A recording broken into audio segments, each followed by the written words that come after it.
Drugs प्रकरणामध्ये zero tolerance ही गृह खात्याची आणि देवाभाऊंची पहिल्या दिवसापासून भूमिका आहे।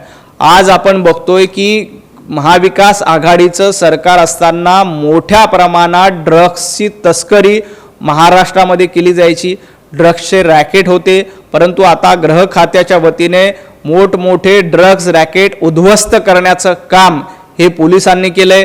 पोलिसांना सक्त सूचना आहे की कुठेही नशेखोरी झाली नाही पाहिजे, ड्रग्स माफियांच्या विरोधामध्ये कडक कारवाई करा, हे देवाभाऊंचं धोरण आहे। आणि अशा पद्धतीनं पोलिसांच्या कार्यपद्धतीवर शंका उपस्थित करायची हे धोरण चुकीचं आहे।